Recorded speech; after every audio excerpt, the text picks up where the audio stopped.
All right, guys, welcome into the Ordinary Fantasy Pod, week 13, guys. Holy moly. It's, playoffs are coming, guys. It's coming quick. Hope you guys are Lucky ready number for 13. Let's go.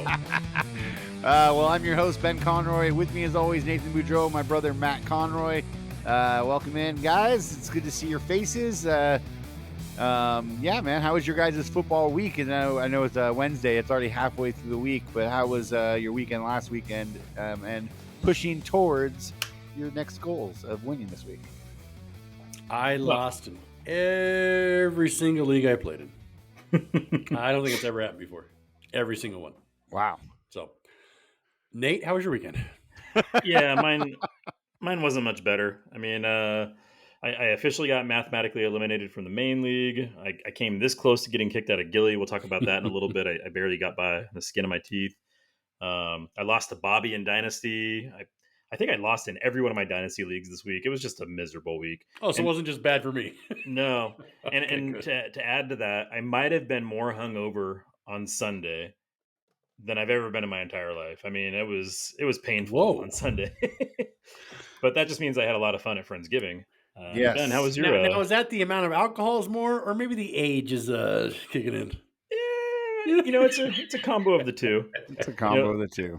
At Friendsgiving these last couple of years, most of us are drinking wine. There's a lot of sugar in wine to begin with, and you drink faster when you're with friends. But when we're standing at the bar bullshitting, and people are admiring your bar and all the tequilas and bourbons and everything else that you have. Steve wants to try your fancy Japanese whiskey, and the girls want some tequila. And how dare you drink tequila without us? And next thing you know, you're just fucking sloshed. So it was a fun party though. The drinks were flowing, and it was a good time. We all had a blast. The Friendsgiving this weekend was awesome. Football was great. I split the difference. I won one, lost one. I got beat badly by Alex. And then I squeaked it by in Dynasty. I think I won by like 9 points, but still a win. This weekend is going to be a tough one for me. Got like my whole team on buys, but I was able to field a team, guys. I was able to figure it out. It was touch and go there for a second, but I did figure it out thanks to a few people coming back from injury. So, but yeah, this week's going to be tough too. So, I don't know, tough sledding ahead of us. And speaking of main league, we got some things to talk about here in the main league. We got some things that we had one of our players mentioned that they might be quitting next season, so that if that does happen, it kind of puts us in an interesting position, being that drops us to 13 players. And I don't know really where we go from here, guys, but I know you guys have some good ideas and good thoughts on the matter, so let's just kind of crack that open and talk about it a little bit. I just want to jump off and just say, for the next 10 months or 9 months until the season starts next year, I cannot wait. And I'm so looking forward to, will he, won't he? Will he, won't he? The whole Aaron Rodgers retire. Will he, won't he? Will he, won't he? He's so fucking fun, dude. I'm so looking forward to it. Well, yeah, I mean, I don't even know that we can afford to do a will he, won't he. And Ben used the word might, but I mean, we asked him on last week's pod. We said, "Hey, is there a chance you might change your mind?" And he was pretty adamant that no, this is it. I'm done. He was adamant. Damn it! That should have. He missed out on a great team name all these years. That is a good name. Yeah, I'm gonna take that from him. But I mean, I don't know that we can afford to do the will he, won't he, because there's some decisions that have to be made, right? I mean, we don't want to play in a 13-man league, I assume. I know, Matt, you had one idea. We could. There's one idea of the way to do a 13-man league. Well, it's still a 12-man league with a relegation league. So kind of like they do it in European soccer, we do a B's league and the main league, and one person gets dropped down, one person comes up every year. I've always thought it'd be a blast. Maybe that lower league has a lot more weird rules, comes just kind of a weird, maybe 8-man league. Maybe some of the wives are in there. Like just some weirdness can get on there. What if the second league is a free buy-in, right? You don't buy into the relegation league.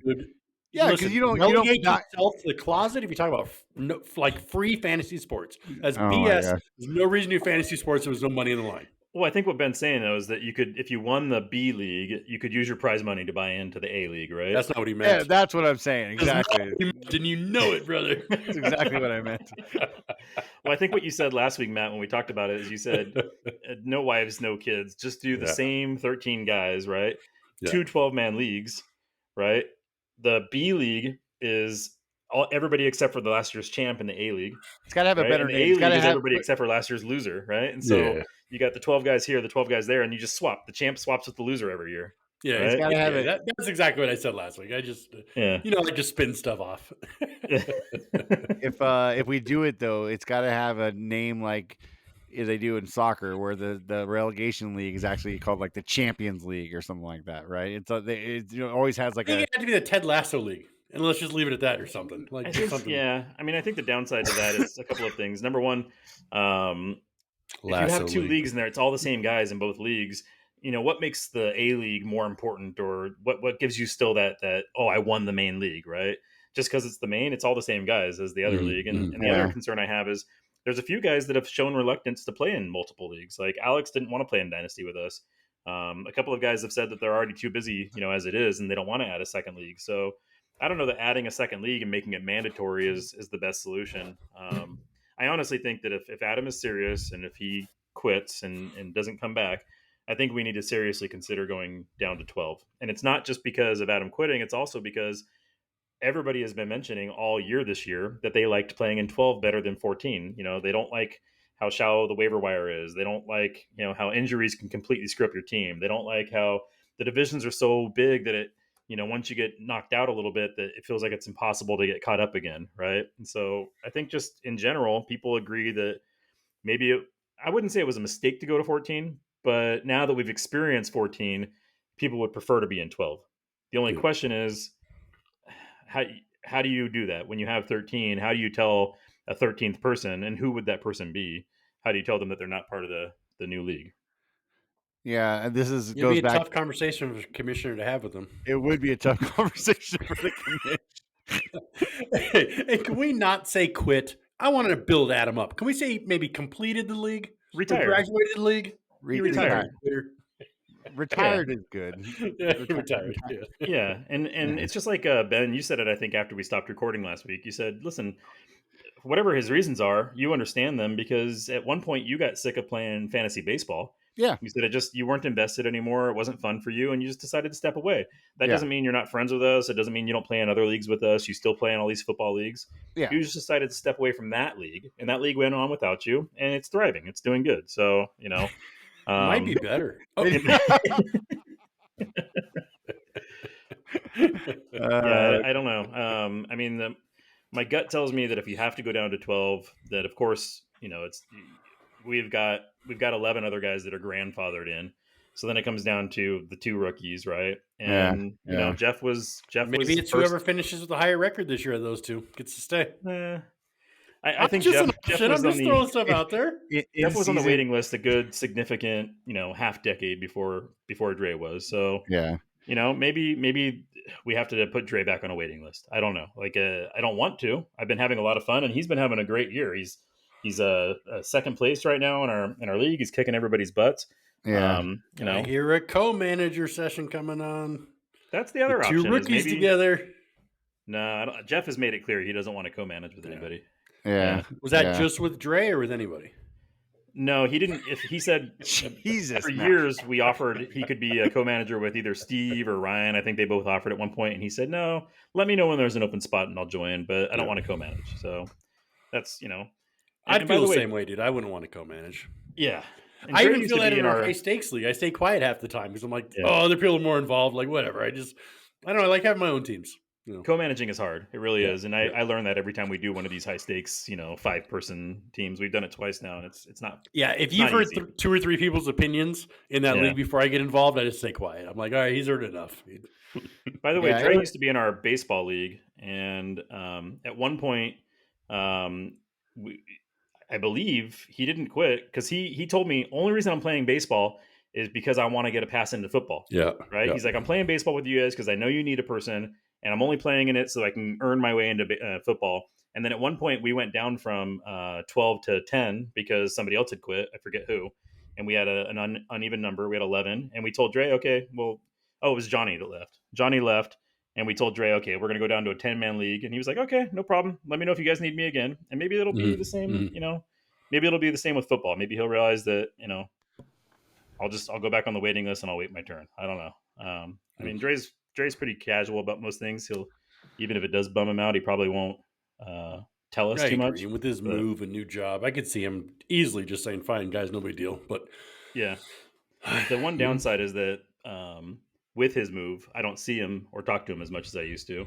And this is the one way I get to connect with him, the same as you guys. I mean, over the years, that's how I've connected with you a lot, Matt. And that's how even me and Josh, who were best friends in high school, we connect mostly over fantasy football. And there's other guys, like, you don't talk to them throughout the year. And then fantasy football season comes up and you're talking all the time. That's one thing I would miss is if,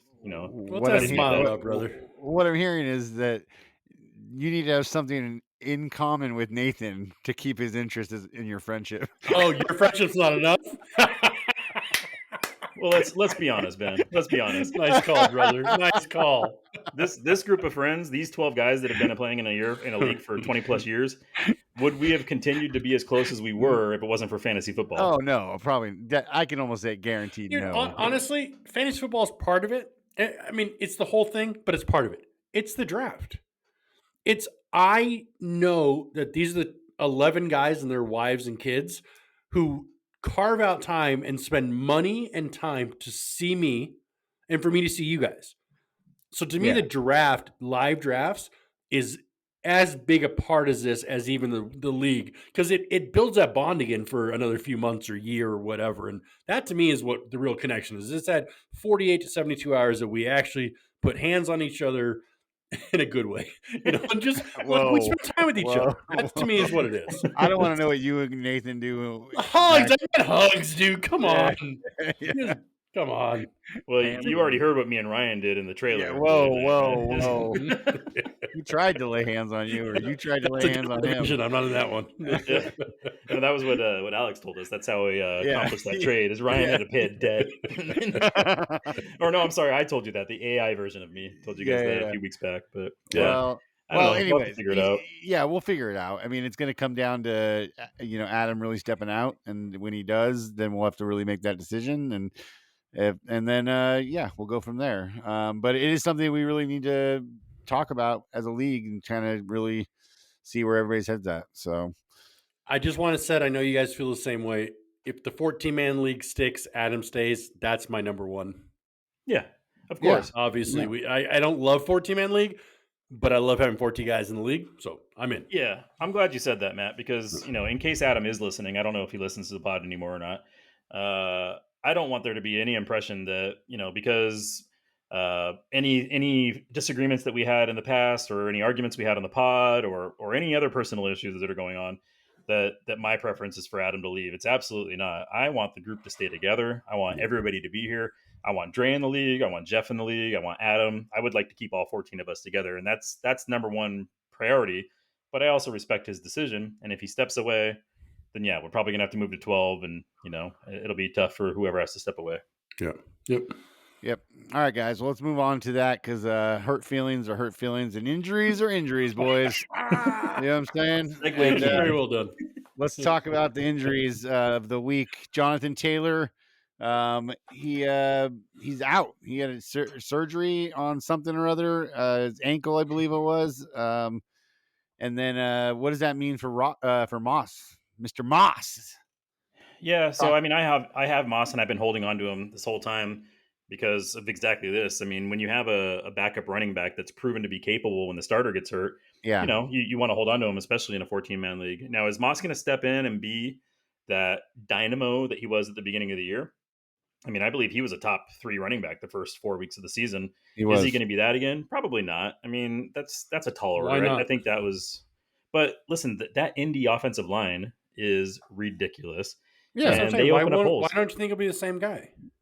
Well, I just don't know that he'll be a top 3 guy. I'm just saying I'm not guaranteeing that he's going to immediately step in and be a top 3 guy. Do you expect drop off from last? I mean, okay, results may be different.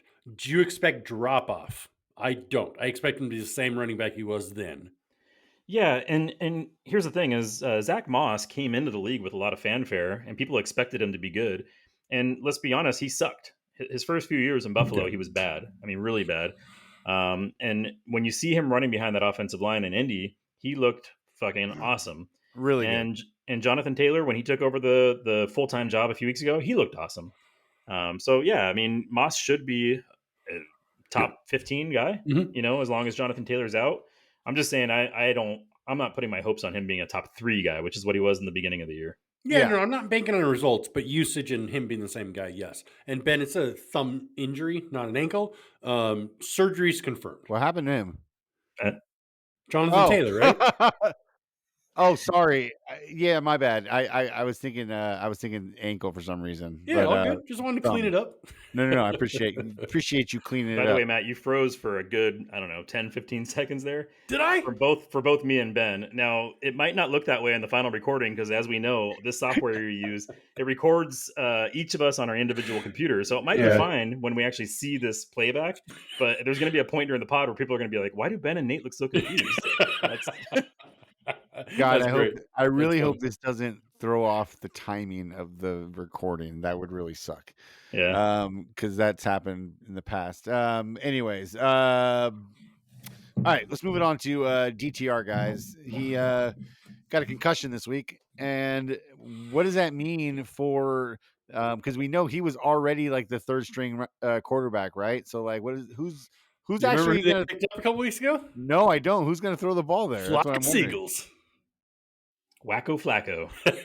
Oh, shut up. Joe Flacco's back.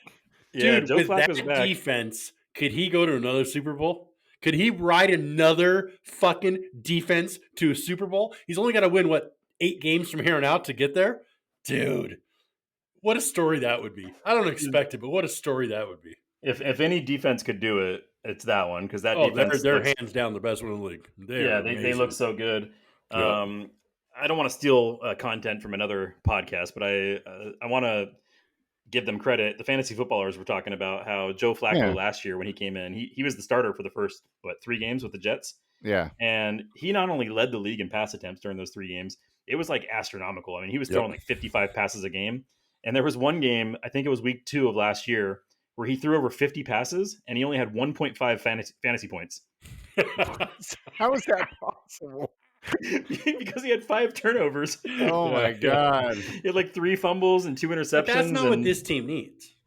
Yeah. This team needs 25 passes a game, a lot of handoffs, good defense. I don't expect it, but man, it could happen. It could be a good fit for him because it kind of reminds me of like one of the Atlanta teams he used to throw, or not Atlanta. Wait, Baltimore. Sorry. It was a great defense. Yeah, exactly. Good defense, and they just needed 17 points. Exactly. You know what I mean? Yeah. It's just enough to win. You know what I mean? The question for me is, does it raise the stock of the receivers in Cleveland who have been basically worthless without Watson there? Yeah. What does he have Elijah to Moore lose? become relevant again? Cooper. You know, Njoku's been okay. But I think I said it before. I still think the run game's where it is, and I think this helps the run game probably. Maybe not more than the last quarterback actually, but probably status quo. Yeah. All right, guys. KW3 doubtful. What does that mean for that team, Seattle? Well, they're playing Thursday night against one of the top defenses. Last week they played against another top defense. They played against the Niners last week. Charbonnet didn't look very good. I know people keep on telling me that he's dynamic and he's this and he's that. I watched the entire game. He looked basically irrelevant. I mean, he did still put up 10 fantasy points, but you're going to do that when you get as many carries as he got. So he got the 10 fantasy points. Against Dallas, I would expect the same. I'm still going to start him in my main league because, 10 fantasy points is 10. If he squeaks into the touch end zone, he'll get, 17 for me, which is, that's a good week. So we'll see. Nice. All right. Well, let's move it on to the guy who is defying science, guys. He is just spitting in the name of science. He's telling them, I'm better than you. I can heal faster than anybody has ever healed themselves. Aaron Rodgers, 21-day practice window opened up. What does that mean? So is this another round of will he, won't he with Aaron Rodgers? Again, we're in the same boat. Will he, won't he? I don't know, man. Unless the Jets win, he's not coming back. Why would he? Yeah, No I reason. don't. Well, the only reason he would, I guess, is to do exactly what Ben said, which is to throw it in the face of science, right? That we know that that's been the big nemesis of his over the last couple of years is he wants to be smarter than Yeah. the medical Okay. professionals, which maybe he is in some arenas, but in this case, I mean, dolphin therapy, which is what I think he stated at one point. He was listening Yeah. to dolphins, that was going to help him heal faster. I'm hearing a lot of people saying that if he does truly come back this year and step on the field, they don't believe that it was actually a torn Achilles, that maybe it was a sprain or a severe. I don't know. I don't know all the medical terms, but Conspiracy theory, Nate. I love it. well, Yes. there's just no way medically to come back that quick from a torn Achilles, is what they're saying. And Well, it's so, a whole new kind of surgery. is that what it is? Yeah, you haven't seen that. So what they did with the surgery is instead of just reattaching it like normal, they like drill a hole through the bottom and they use wire and they loop it through everything and they tie everything back together and it's like anchored like 3 times more than a regular Achilles is, and there's wire running up through it, threading it all together. Wow. You should look it up. It's actually kind of interesting. It's a different surgery than most guys have ever gotten before. I don't think it's the first time it's ever happened, but it is a unique kind of surgery. So that's And it sounds like something that hasn't been done a lot before, which tells me that Aaron Rodgers is taking the advice of medical professionals without any trials being done, any testing being done, and he's just believing them on faith that they know what they're doing. Is that what you're I telling don't me? think he drew it up on a napkin with Sharpie or something and said, "Do this to me." But Yeah. Well, I mean, the Dolphins were all his idea, so he gets credit for that at least. Yeah.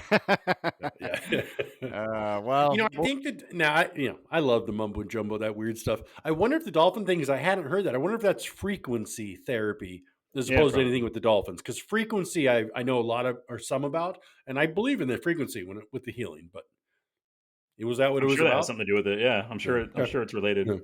Yeah, I'm sure it is. All right, well, we'll see with how that plays out because it is interesting. It is interesting, and I'm curious to see if he is gonna be able to play. Anything to talk about in the side league, guys? You want to talk about that real quick? Well, yeah, I mean, I forgot to pull it up. Sorry. We're getting. While Nate's pulling it up, I'm done in that league. I'm done. 6 weeks in a row I've lost. It's done. Trash. Dumb league. Are you mathematically out or are you mathematically out? Is what I want to know. Dude, I'm out in every way, shape, or form. Oh shit, you're in 10th place? 10 out of 10? Yeah, I'm in last place, dude. Jesus Christ. I've lost 6 in a row. I had injuries. Like I was at the top for a while. But yeah. You know what you should have done is you should have came on this podcast and predicted that you would have the worst record in that league, because that's what I did and it worked for me. It worked well for you. Yeah. If you hadn't kept blocking my trades with your wife, I would have been doing better. Blocking, if by counter offering and giving her suggestions on your block calculators. So you're 4-8 right now, and the team that's in 4 seed right now, they're in a playoff spot of 6-6. So technically, you're mathematically alive. But and you did tell me that you have one of the highest scoring teams, right? So I did a couple weeks ago. I don't think that's true in the. Whoa, wait, maybe it is. Yeah, you have 1,600 points. So I mean, there's a possibility if you win out and a bunch of other teams lose or tie. I don't know. We'll see. It's possible, not probable. Yeah, the playoffs start in 2 weeks, and we have, I would say, 6 teams that are still probably in contention for the playoffs. Porsche being one of them. And after we fixed her team, and her one and only chance of staying in contention and not getting booted from contention is to beat me this week. So we'll see how that goes. She's gonna let her win. I mean, well, excuse me. Sorry. That's a wild accusation, Matt. I would never do such a thing. I didn't accuse. I asked.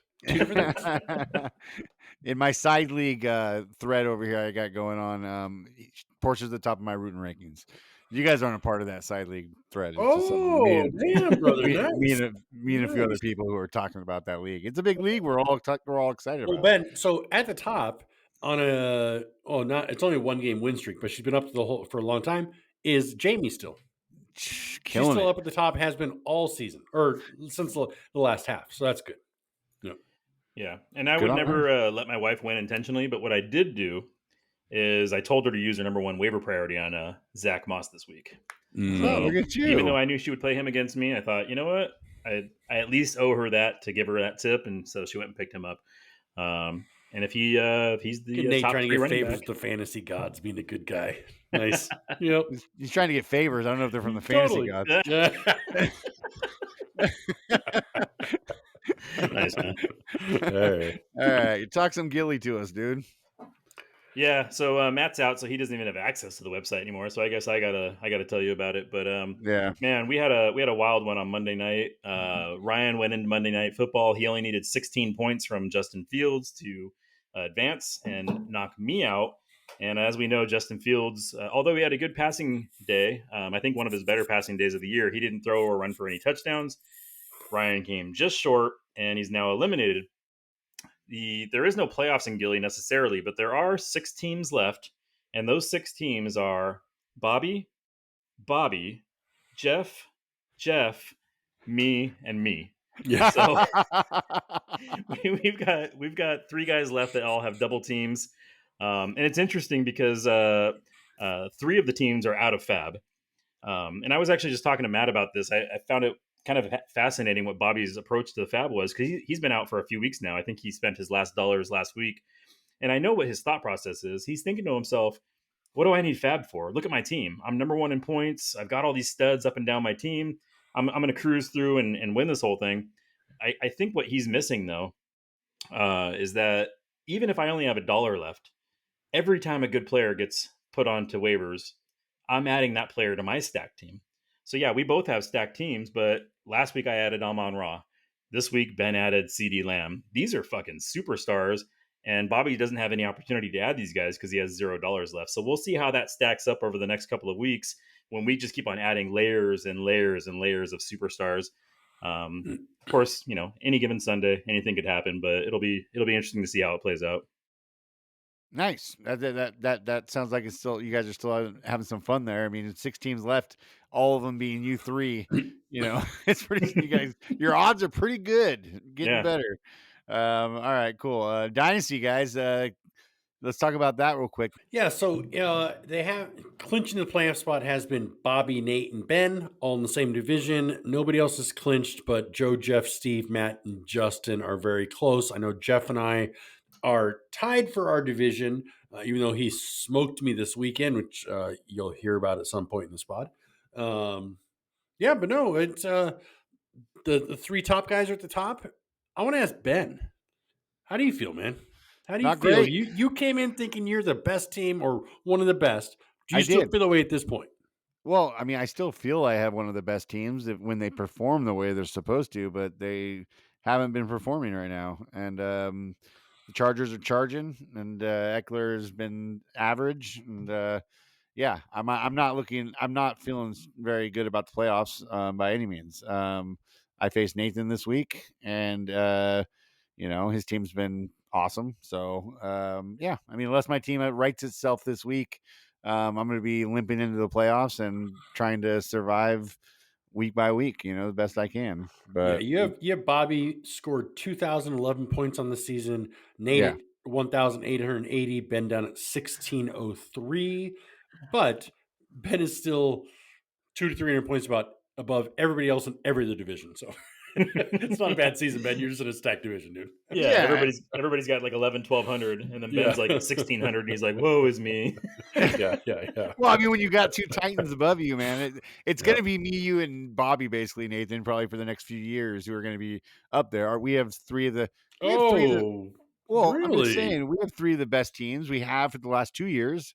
So things change fast in Dynasty. Look where Megan was last pretty year. wildly in Dynasty, especially with the rookie drafts and Megan was up at the top last year. She's down to the bottom this year. Yeah. Or down I guess lower. We'll see if my statement is wrong Yeah. after next season. I just making an assumption that we're going to be there again.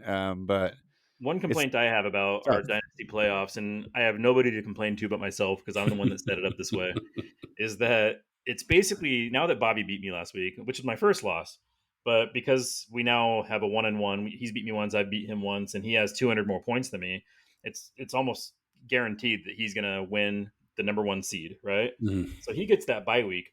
And do I get to play like one of those bottom feeder teams that's barely squeaking into the playoffs? No. The way our playoffs are set up, it's guaranteed that I'm playing Ben in the first round of the playoffs. As it should be. It's right, man. Come on, it's right. No, it's not right because, and is. by the way, I set it up this way, so whatever. But Yeah. Ben and I, one of us is not going to make it into the second round. That means it's Right. going to be Bobby and a bunch of fucking scrubs in like Yeah. the second All you round got of to the do is playoffs. win the game in front of you, buddy. Yeah, that's true. Yep. That last of Bobby last week might have cost me a championship this year, unless I catch a little bit of luck in the playoffs. But Yep. we'll see. We'll see. Yeah, it's going to be tough. Let's move it on to the main league, Matt. All right, so main league. Nobody's clinched a playoff spot yet. Nate, can Ryan sneak in? Ryan can sneak in. Yeah, he's only a game behind the sixth seed, and it's interesting the way it's stacked up right now in the standings. Is that last week was just a massacre. I mean, I don't think I've ever seen that many people get eliminated all at the same time. Me, Jeff, and Bobby. I'm sorry, not Jeff. Me, Bobby, Nate, and Justin. Yeah, Justin and Bobby. We all lost, and the guys ahead of us, Sean and Jeff and Ryan, they all won, and we all of us got our heads chopped off all at once. So there's only 7 guys and there's 6 playoff spots with 2 weeks to go. And all the guys that are in the playoffs right now, they all either have 9 wins or 8 wins. And then Ryan's sitting there at 7 with 2 games to go. He could finish with the number 1 seed technically, right? He's only 2 games back. Yep. But we kind of did the math a little bit in the thread this week. Ryan's playing me this weekend next. And if he loses even one of those 2 games, it's going to be a tall order for him, because then he'll need either Sean or Jeff to lose out to make the playoffs. So Ryan really needs to sweep me to have a chance. I don't see Jeff losing out. I don't see Sean losing out. Have you seen Sean's matchup this week? I wasn't talking bad about Sean. I just know Jeff's schedule better. I'm just So yeah. If you feel the same about Sean, then great. Well, Sean's playing Dre this week, and Dre, all of his significant players are on a bye. Oh, I mean, all of his good players are on a bye. So I get Alex with Diggs on a bye. I like that. Yeah, it looks like both of those guys, Jeff and Sean, are probably both going to win. I think Ryan's best hope is Sean plays Bobby in the final week. His best hope is for Sean to lose to Bobby, but then Ryan still needs to sweep me. So that's a little fun. I'm out of the playoffs, but I've got something to root for. Especially Ryan, who a few times this year he pissed me off with Saturday night trades that Sunday morning he all of a sudden had a change of heart, and then he told me on Monday, I was never going to trade with you. I was just toying with you, and I like that. He did that more than once this year, and he told me pretty openly that he never had any intention of pulling the trigger. So I hope that I get to knock him out of the playoffs. That would be my pleasure. It sounds like maybe the league got through to Ryan about trading with you after last year. I like it. He listened. I like it. Hell yeah. Good. All right, so there's also Joe, Josh, Steve, and Adam are in the loser bowl as it sits right now. That would be kind of fun. Joe, Josh, Steve, and Adam. If Adam's not in the league anymore, Adam, just don't lose. Let's not even go down that road, dude. He did somebody. I don't want to have to deal with that shit. He said on last week's pod that he'll still come and serve his penalty. Listen, I wouldn't even want it. Yeah, I would love Adam just to come to the draft, just to hang out and be there with us and have fun if he's not drafting. But don't come out just for the penalty. Okay. I don't think that's necessary. So I'm pretty sure I brought it up in this pod live before. Maybe it was after. I don't remember exactly. I get confused on that stuff. I said before, I'm kind of over the embarrassment part of the loser bowl. Wearing a costume, I don't give a shit about that. I really don't. I think I used to. I used to think it was kind of funny. I really just don't anymore. Where do you guys sit with this? Do you guys think we need to keep dressing people up? Do you think it matters? Is shaming your friends the thing that at our age that we're looking forward to the most? You guys think we need to change it all, or am I just out on a limb here? What if we did something like the loser has to prepare like a big dinner or something at the draft for the next year or something instead of a punishment? I mean, I don't know. I'd be as fine as simple as, you got to get everybody drinks for the weekend. Not pay for them, but you're a waitress. I don't care. I mean, I don't even need that. I don't even need that. Yeah. Well, I think, I don't know that I agree with the way that you're framing it, that it's about embarrassing or shaming somebody. I don't think it is. Maybe initially with the dress, that was the idea behind it, but I think that's changed over the years. I think really it's about dudes getting together and having a laugh, right? And seeing Justin in that Dolphins costume last year was, to me, funny. And I had a laugh. We had some photo ops. I have those photos saved to my phone. They're funny to me. Now, Adam tried to characterize it as it's something like sexual, like you guys get your Yeah. rocks off and you perverts. I don't see that at all. Even with the calendar, yes, we got him nude a few times for the laughs. It's funny to me.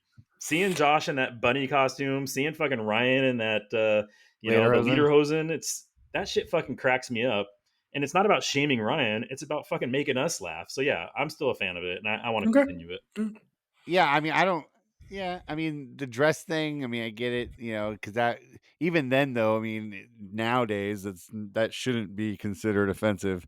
Just because he's in a dress, it shouldn't be considered offensive. But I get the idea behind it. I don't know. I don't think putting somebody in a costume is offensive. I think that's just kind of funny. All right.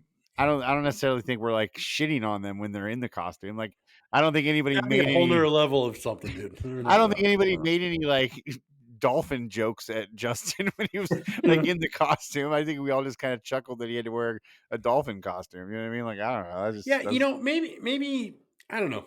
Maybe the thought of some guy sitting around in a costume for 6 hours kind of seems boring to me, as opposed to maybe a come and do a funny skit. And that to me, I don't know. To me, that's not shaming. And that's not the idea, Nate. I'm not saying exactly do that, but some activity, short-lived, fun, seems different than 6 hours in a costume just sitting there. Just kind of seem boring. I mean, it's getting laughs either way, right? I mean, him coming up and doing a funny skit, we're all laughing at him. Him wearing a costume for 6 hours, we're all laughing at him. So either way, we're kind of laughing at him. So. Yeah. Well, I mean, I to me, told the you guys skit's this. laughing with you. I told you guys this on the pod, one of the earlier ones we did before the season, that Justin had offered as an alternative to putting him in a costume at our draft. He would be willing to wear a costume and live stream it to thousands and thousands of people. And he said, this will be an opportunity for you to embarrass me even more. So if my entire goal was to embarrass him, then I would have taken him up on that offer. But it's not. My goal is to have fun at the draft party, to have a few laughs. And you point at and laugh at the guy that, you finished in last place last year, and that's why you have to sit in this costume. It's a fun, lighthearted thing, and I think it's still fun. Of course, we can take a vote. I'm not going to start any big rallies. I was just chatting. Yeah. Well, yeah, no. I mean, but if there's going to be like, if there's an importance on winning money, like that's important, right? There should be something. Why are you doing like the old man Scrooge hand? Winning money is fun. Why are you doing that? It's just it's like there's such an importance on that. There should be some sort of importance on losing, right? I mean, and by the way, we've heard multiple people say that, like, I only made this. Adam said last week, I only made this trade so I could stay out of the dress, or I'm trying to hold on to my number one waiver priority so I can stay out of the dress. I know we still call it a dress, but and I felt that way at one point this year. I was losing and I was in the bottom four, and I thought to myself, I needed to pull myself out of this because I don't want to be at risk of being in that costume next year. So yeah, it kind of gives that extra motivation at the end of the year to try a little bit harder to pull yourself out of that hole. Okay. You know what? I didn't think about it from that point. It does keep people fired up and engaged. So maybe it's good enough just for that. That's fine. That's a good point. That's a good point. Valid. All right. Well, playoffs. We just talked playoffs, Nathan, and you last week or 2 weeks ago or something gave us your rooting rankings, and I just happened to be at the top of them. But I was just kind of curious if they've changed and if anybody else has knocked me out of that top spot. Yeah. So I actually, after I got eliminated this past week, I thought to myself, before all I had was I knew you were number one and I didn't know who was behind you. But I thought now that I'm officially mathematically eliminated, let me write them all out. There's 7 people that are still in contention for our fantasy playoffs in our main league, and I've put them in order. Okay. At the top, it was really easy for me to decide who the top 2 were. I either want Ben or Sean to win. Okay. For a variety of reasons. Ben, you haven't won in 20 years, 18 years, whatever it's been. 18. You've had a great year. I would love to see you do well. And then Sean, I really feel like Sean got screwed the year that he won because he wanted to pick a location in mind for the draft. And he had already talked about it. He was planning it.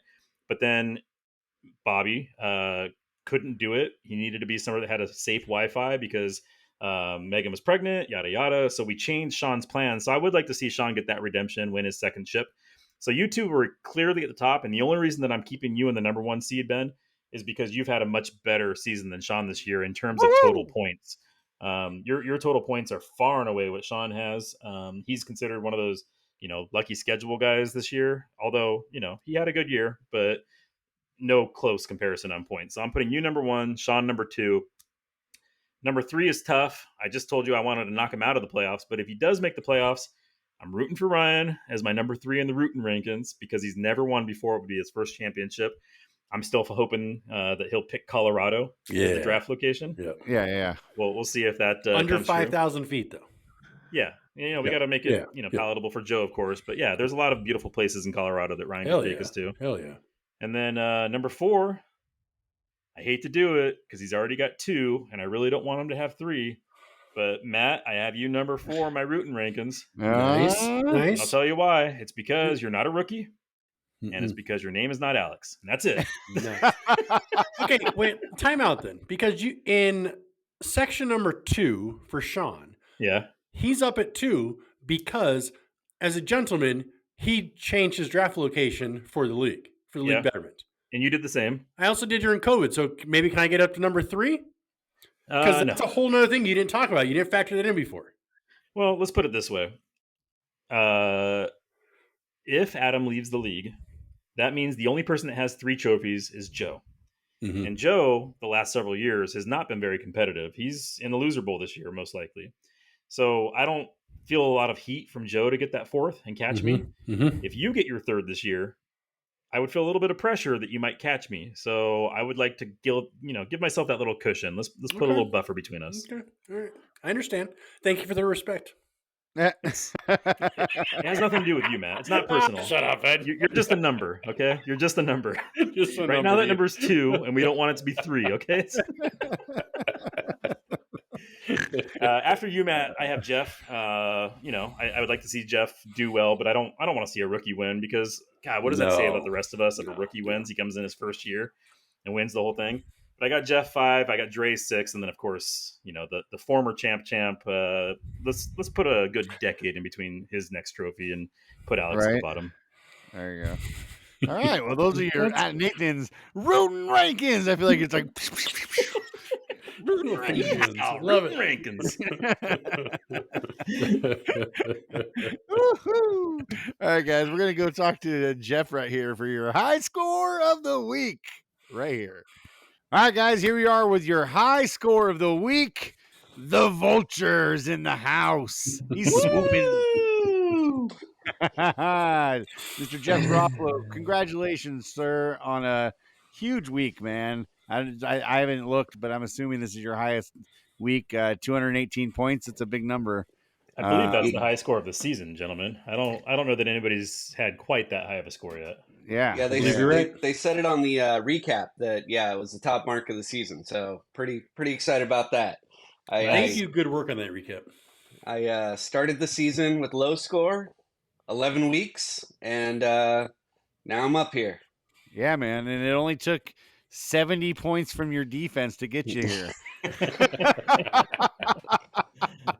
71 points. I'm not taking credit for everything. 71 points. That was my question, Steve. I'm so used to talking to Steve on this thing. Jeff, my question to you, Jeff, is can you sustain 71 points from your defense going forward? I mean, how are you gonna make up for that next week? Yeah, I'm thinking that might be tough to do. So let's clarify. 71 points from 2 players on his defense. Yeah, he also had a player with 8. So I mean, he had 79 total from his defense, which is just incredible. That's incredible. I'm bummed because I had Bland on my team 2 weeks ago, and I was trying to hit it, because he was like every other week getting that interception touchdown, and man, I missed it. Yeah, I was keeping an eye on him. I had him scouted, and I was looking at the waiver wire, and I'm like, oh shit, that's right. I was looking at him. He's a free agent. Boom, picked him up, and freaking 30 points, only to be outdone by 40 points. He's got more touchdowns on the season than Devontae Adams. I mean, it's crazy. This guy, he's killing it. He's got more touchdowns this year than Kyle Pitts has over his whole career. I think somebody was saying awesome. That, yeah. I actually want to dissect this a little bit from a strategy standpoint, Jeff, because I know this is your first time playing in our league, and I'm wondering, is this your first time playing in an IDP league?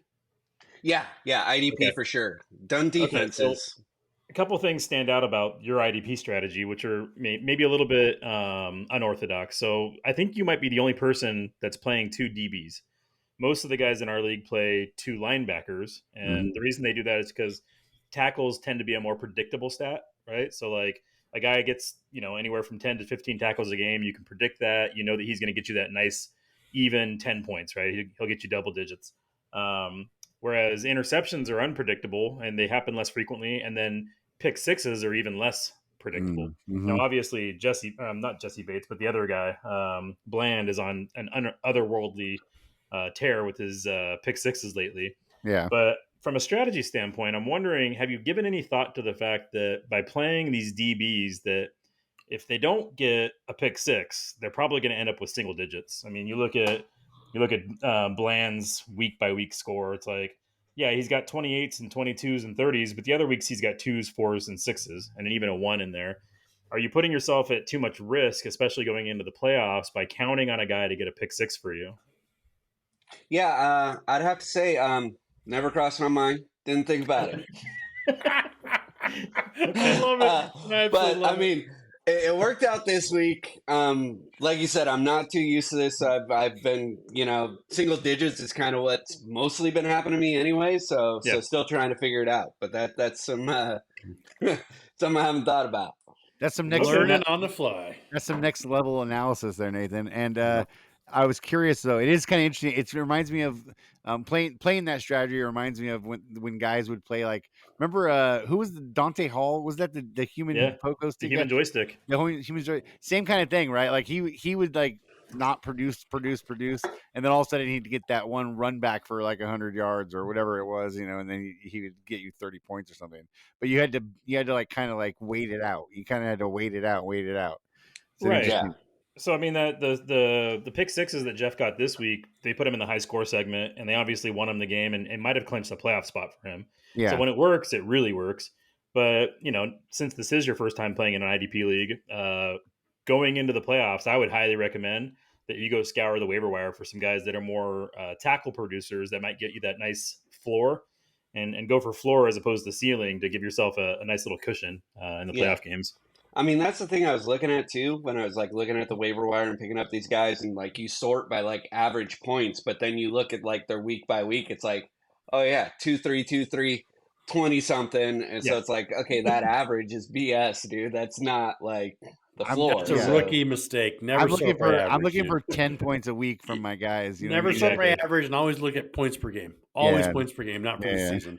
Yeah. That way you avoid those big spike games. I do like looking at on our site. You can go to the players page and you can look at this year's stats, and then there's a little drop down to do weekly stats. Yeah. And I run my finger across that weekly stats, and if it's all double digits, 10, 11, 14, 15, that's a guy I want. But then I dive into it even deeper, and I'll click on him and I'll see, well, where does he get those numbers from? If he's getting those numbers from interceptions, forced fumbles, those are unpredictable and unrepeatable stats. If he's getting them all from tackles, I'm like, yes, put this guy on my team. That's the kind of player I'm looking for. So. Yeah, always looking for those tackles for sure. Yeah. And your defense wasn't the only. Oh, sorry, Matt. Go ahead. No, go ahead. I've talked. Nate's talked. You haven't talked yet. Well, then I'm going to switch the topic. I want to talk to you about Dynasty. Oh, you and I are locked in a head-to-head battle for division lead. We both have, obviously 2 games left. We play the same people.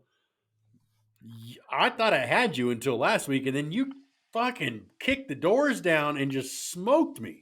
How do you see the season ending up there for you and me? Yeah, like I said a couple weeks ago, I was doing so horrible, I didn't realize I was still in it, and then you reminded me that I was still in it. I mean, not that I wasn't trying to play and field the team and everything, but I was just like, oh shit. So yeah, I mean, I'm getting lucky there, man. My team, it's rough sailing for my team right now. I'm rebuilding, even though I like traded my first pick away. I guess it's not really a rebuilding season, but yeah, I'm getting lucky there. Best of luck to you. We'll see how it shakes out. Who'd you trade that first pick for? Stroud for 34, Allen for 42. Gabe Davis had one of his 2 good, games of the season at 22. Yeah. Oh, Williams back for the Rams. That guy killed me in every league this weekend. I lost because of him in like 5 different places. That guy sucks. It's terrible. Yeah, dude, your team looked great this weekend. It was a fun matchup. I wish I would have done a little bit better. Jeff, Yeah. you said you traded away your number 1 pick next year? Yeah, at the beginning of before the season started, did a trade with Joe for Joe Mixon and Alec Pierce for number 1. So How's that trade worked out for you? Yeah. I guess we'll see how the draft goes next year. We'll see what Joe gets with that pick. Yeah. Dude, I was high on Alec Pierce coming into the season. I thought he was going to be their Yeah. deep threat guy. He would get his bombs. Wouldn't be consistent. He'd be the Deion Jackson guy where, 45-2, 45-2, whatever. He got nothing, dude. That guy did nothing this year. Yeah. Yeah, I wanted him for sure because, same thing. I thought he was going to go off. But in the main league, man, I'm worried now with Jonathan Taylor going out. My team's a little rough right now, Yeah. And kind of circling back to your high score of the week, we kind of narrowed in on the IDP players, but looking at the rest of your team, I thought there was a moment on Sunday that you had a chance to break the all-time high score. I think I even highlighted it in the text thread that if one guy got 30 and the other guy got 25, which are not unreasonable scores for a couple of running backs and wide receivers, that you had a chance to break the all-time score. Did you ever at any point think that was a possibility? Nah, I mean, I didn't even know what is the highest score. Like, I didn't think I had the highest score for this season. Until I think you do for the season. I think I looked it up and it was like a 212 and then a 209 or something like that, and or something close to that. So I think that's accurate. Like 225 or something like that, or the all-time record is 254. Oh, 250. Ooh, Damn. I didn't realize it was that high. I'm not allowed to say who scored that. Yeah, go ahead. I got a ding. No. I'll get a ding. Yeah. I mean, you already got a ding. Just might as well say it. The last 2 players I had were Swift and Njoku, tight end and running back. So it was going to be tough. I wasn't expecting too much out of Njoku, but with the other quarterbacks that they've been playing in Cleveland, they've been doing the dump passes to him and stuff. So he's actually been scoring more, with these other quarterbacks. So, but I wasn't expecting him to go off. Yeah, you were projected for 125 on the week, and you got 218. That is a good come up, dude. Yeah. Those weeks are fun. Those weeks are a lot of fun. Yeah, all right, Jeff. I'm glad I made it. Yeah, glad I made it. Yeah. Has anybody not made a high score? Was going to be my other question. Ever on the 2 seasons? Yeah, there's been people that have never done it. Yeah. Okay. Well, Nate, weren't you claiming earlier this season you'd never been a high or low? Yeah, I was the last person, besides the rookies, I was the last person to get interviewed by you guys because all last year I never had high or low, and halfway through this year I had never had high or low. And then in a 4-week span, I had a low and 2 highs. So it comes in waves, All right, ding, ding, ding. All right, enough about you. Well, Jeffrey, it's been a pleasure, my friend. We love having you in the league this year, man. It's been great. It's nice to have the vulture not circling over our heads. So we appreciate you, what you've done this season. And man, congratulations, 218. It's a big number. And we'll maybe see you once again here in the high score of the week. You never know. Maybe. Thanks, fellas. Maybe. Thanks for the pod. And we're back. Let's we're not going to get Justin for low score, but let's talk about his team anyways, just real quick. He had the lowly 107.98 this week. Cooper Kupp didn't show up again. Hopkins 7.9, 8.4 for Robinson. You guys got anything to say about Justin's team? Whoever traded away Kupp has to be pretty freaking happy. Well, it didn't work out in the long run because I got knocked out of the playoffs. But that's 2 years in a row that I traded Kupp, and it worked out okay for me both times. Yeah. But I do have one thing. Different feel going into next year as a 31-year-old. Yeah, the last couple seasons. I mean, he's going to drop way down. It's interesting to look at who the bottom performers on Justin's team were. And by the way, 107.98 isn't that bad of a week. I mean, usually that's not going to be the lowest score. But, Brian Robinson, there was a little bit of, not controversy, but a little bit of talk about the trade that he did with Adam to get Brian Robinson. Yeah. Hopkins, who we acquired because of, as we know, Alex had to drop Hopkins. And then Kupp, who was a big, controversial trade. It's interesting that those were his 3 lowest scoring players. And it reminded me of, do you guys remember... it didn't really catch on. I've had a few sayings in the past that I tried to catch on and they didn't. But do you remember when I used to say the curse of the ill-gotten goat? Do you remember that? No. Yeah, I remember you I saying remember it. hearing it, but I don't It was remember. a little too context. wordy to Yeah, a catch little on. too wordy. Yeah. And it reminds me of that because when Ben was forced to drop Mahomes, we all said, Mm. whoever picks up Mahomes is going to fucking get cursed. Yeah, Right? Because I you remember. can't just go out there and pick him up. You got to let Ben have him back. Right? I had no idea Yeah. that's what you meant by that. That's a terrible fucking saying. You Well- could have made this stick with a way better saying. Mahomes was the goat and he was I know, ill-gotten. but, So it's the no. curse of the ill-gotten goat. Clearly, Yes, we you're didn't right. remember what it was. So Well, there's a reason it didn't catch on, Matt. I get this. I mean, some things they catch on like wildfire, like yeah. weenie jinxes, which was mine, and that caught on. But Yeah, other things that don't caught catch on, so Yeah. they can't all be winners. But it reminded me of that because we told Wait, are you Bobby he was claiming going to be. weenie jinxes was your invention? I started that in the thread In the as a world? thing that we were doing, the gifts with the weenies and all that stuff. Yeah. Anyways, we told Bobby that year he was going to be jinxed if he picked up Mahomes. He picked up Mahomes, and it did in fact jinx him. He ended up missing the playoffs that year, and then like a year later, the same thing happened, and we said, "Hey, don't be cursed." Just like Bobby was, ill-gotten goat. Nobody caught on to it again. But that time, the person didn't pick him up. I think it was Deontay Foreman, if I'm not mistaken. Somebody had to think drop so, Deontay yeah. Foreman, and they said, you know what? Let's just let that guy have him back, and they didn't get cursed. So I'm wondering with Hopkins if maybe that was the curse that got Justin this year. What do you guys think? Could be. I mean, he did get him in a way that is, a little sus, as the kids I are say saying bullshit. these You're days. asking about jinxes, curses, shit like that? No. And by the way, just to clarify, it's not sus as far as Justin did something wrong. I mean, he just uses waiver priority. He picked up a player that was there. But every time somebody's forced to drop a player, there's always got to be that thought in the back of your mind: is it worth picking him up? Right? Or you get the curse of the ill-gotten goat. Dude, Nate needs a hat. We're going to need a Christmas present for him. Ill-gotten goat. The curse of the ill-gotten goat. Hey, I like it. Oh, Yeah. Sounds like it could be like a bar name. You know what I mean? The ill-gotten goat. You know what I mean? That would be a great bar name. That would be actually a good strip club, the ill-gotten goat. Sounds like a There you Nancy Drew title. Like, yeah, something weird. Nancy Drew and the ill-gotten goat. The legend of the ill-gotten goat. The Hardy Boys and Nancy Drew That's team better. up together to solve the mystery. Oh God, that's so funny. All right, Anyways. guys. You got more to say? No, that was it. I was just going to say better luck to Justin moving forward. He has made it clear to me that he's checked out on the season. He doesn't. He doesn't want to even watch his fantasy team now that he's out of playoff contention. We've decided to cancel our bet for the rest of the year, so that bet is now closed.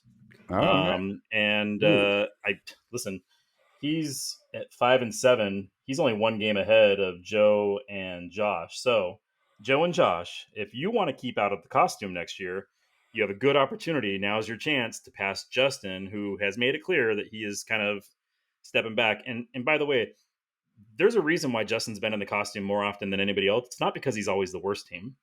Sometimes he's in the bottom 4, yes, but he's made it clear year after year that once he's out of contention, he stops paying attention. And that's part of what's contributed to him being in those costumes. So if your goal is to stay out of the costume, now's the time to strike. Pass Justin, put him in the loser bowl. So there you go. Yep. That's some sage advice right there. All right, guys, let's move it on to it probably won't happen, but it'd be pretty fucking cool if it did. This week's game, guys, Seahawks at Cowboys. Is that Thursday night? that is Thursday night, yeah. Thursday night football. Seahawks at Cowboys. This is a big one. Let's see. Matt, you want to pick first this week? Yeah, man. All right. So it probably won't happen, but it'd be pretty fucking cool if it did. The Seahawks are going to go down to fucking Dallas, and they're going to stomp all over the fucking Cowboys, holding to less than 10 points. Ooh. Okay. That's a good one. It's some defense right there. Nathan, you up?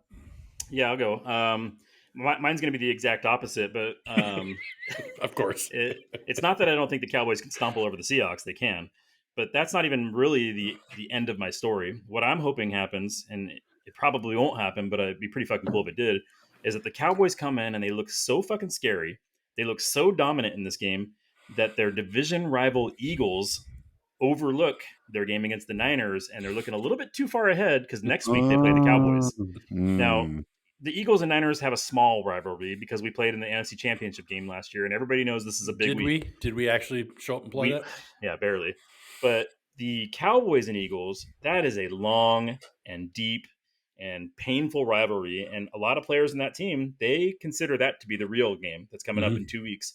Yeah. So if they're watching the game on Thursday Night Football because they don't have a game of their own, and they see the Cowboys looking dominant, and they start thinking ahead, that might help the Niners a little bit this week. So that's my prediction, is that the Cowboys are going to come out and look that fucking good. All right. I'm going with it probably won't happen. It'd be pretty fucking cool if it did.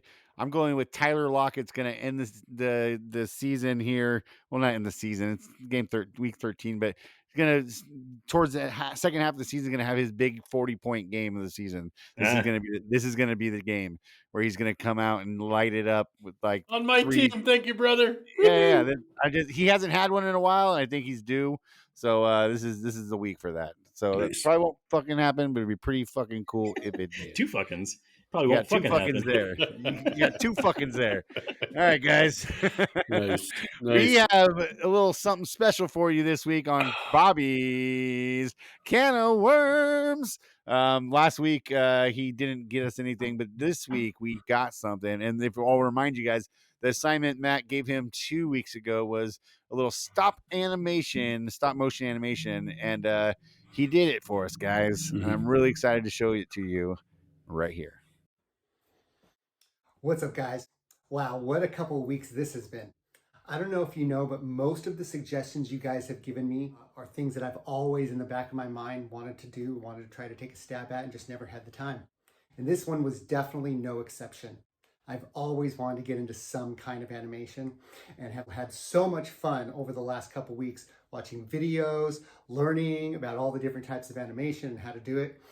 Realizing that it does take a lot more time than you think it does. My first idea was way too ambitious, and I've had to regroup a couple different times over these last couple weeks. All right, ready?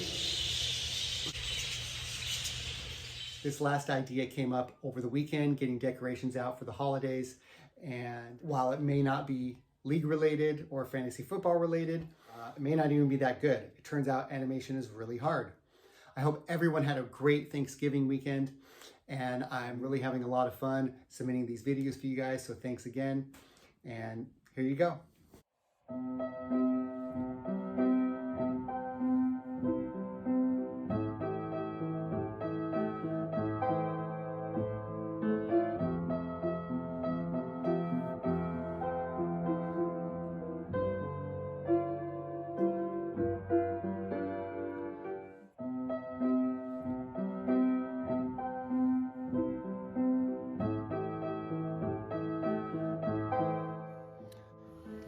Oh my gosh, guys, that one was a doozy.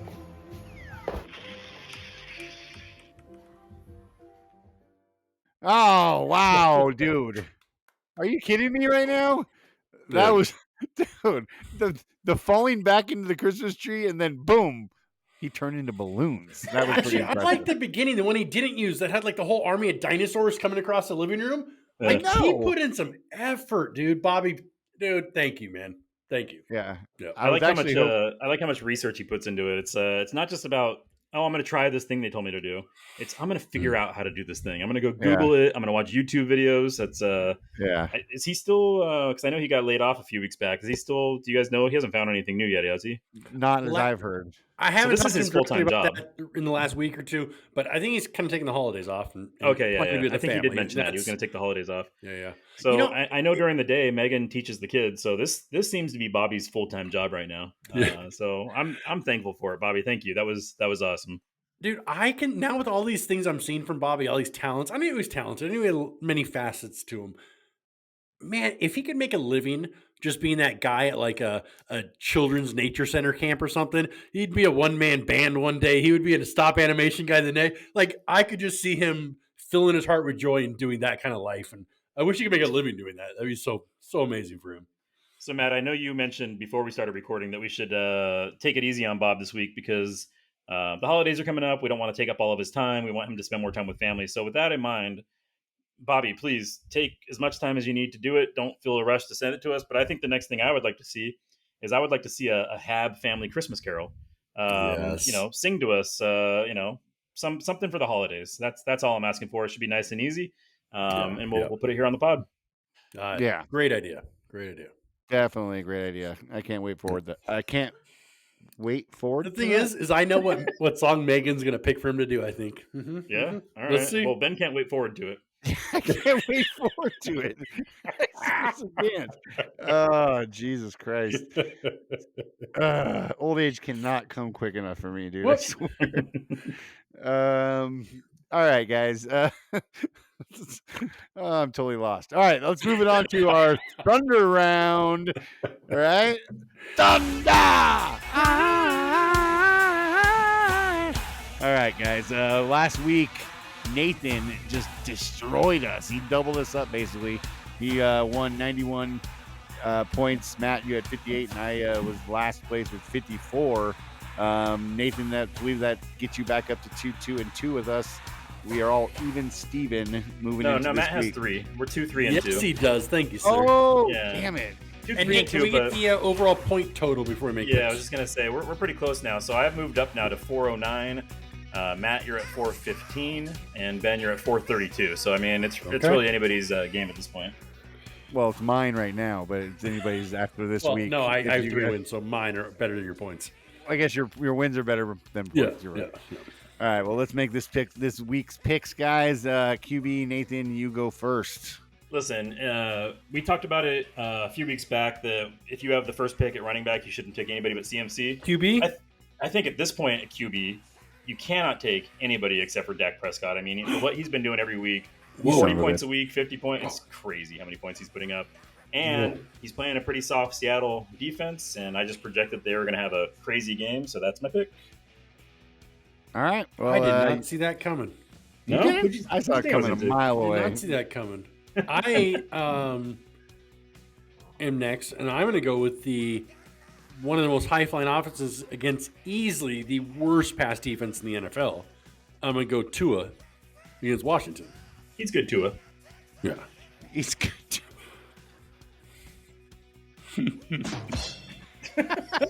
Finally, the buttons come into play. Jesus. All right. Well, I guess I'll go 1, 2, 3. I'll just go with Patrick Mahomes. Yeah. There we go. I'm going to take him against who's he playing? Green Bay. I think that'll be a good one for him. Yeah. Yep. All right, Matt, you get to go first in running backs. Who you taking? Just go ahead and write it down. CMC. All right, CMC all the way.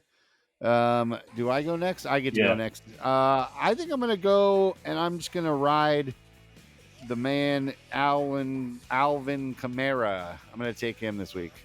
Nice. And Nathan, you get to go next.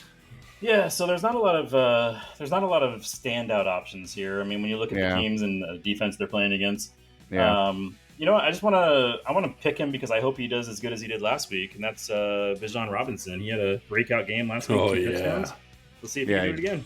Yeah, Coach finally used him, and the Falcons won. Right, so it's maybe that's the secret all along: is use your best players. I wonder if we're gonna get the story down the road, like why this year was so weird for him.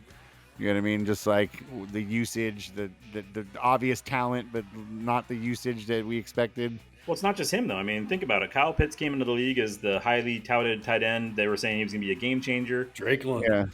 Yeah. Drake London's come in, and he was the number 1 fantasy wide receiver taken that year. Yeah. This coach doesn't like to use his superstar players, especially the young ones. I don't know if there's any rhyme or reason behind it other than the coach thinks he's smarter Remember than those everybody 2 else. weeks when I said how great Jonnu Smith was going to be the best player on that team the rest of the year? Like, dude, that team was all over the place. All over the place. Yeah. All right, well, I get to go first in wide receiver, and Nate, I'm stealing your stack. I'm going CeeDee Lamb. I'm going to keep riding the dude. I'm going to keep it up. Oh, you're going to ride that dude. Ride the dude, I know. I'm going to ride the dude. Well, Matt, in that case, I see a little red box next to him, so I don't know if he's seriously injured. I hope not. I'm going to steal Matt's stack. I'm going to go Tyreek Hill. All right. Interesting. Okay, you guys screwed me on those 2 picks. All right. Just because he needs a bounce back and the team needs a bounce back, I'm going to believe in the sun god this week. A bounce back? Yeah, I was gonna say bouncing. What's he bouncing back from? Being awesome? He's been No, flying. the whole team needs to bounce back. Oh, because they lost last week. Yeah, they lost. yeah. Got you. Then you're not going to like It's a my. tough week down in the New Orleans Saints, but yeah, I still think he can get it done. All Yeah, right, you're not going to like my underdog smash of the week then. we'll get to that. Actually, Well, guys, my fucking pick. Can I pick over? No, you're stuck. All right, God damn. That sticker is on the board, brother. that sticker's on the board. Who'd you guys take, Nate? Who'd you get? I got Dak, Bijan, and Tyreek Hill. Tua McCaffrey and my regret of the Sun God. I went Mahomes, I went CeeDee Lamb, and I went Kamara.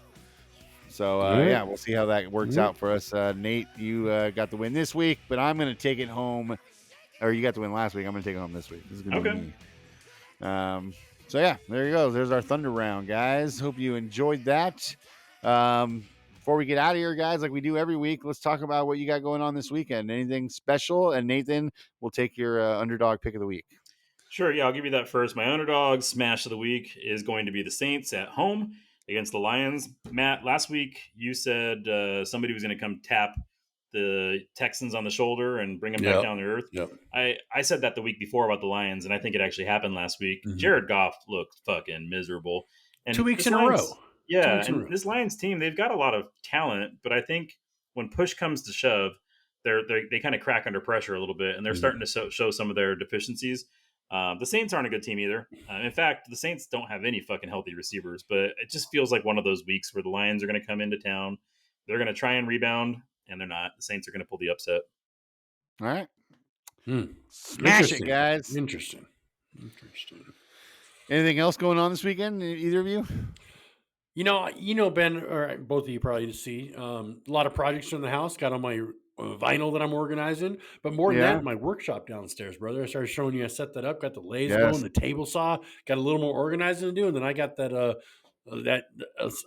log about 16 inches wide that I'm ready to put in that big lathe and see what I can do with. Woo! So we'll see.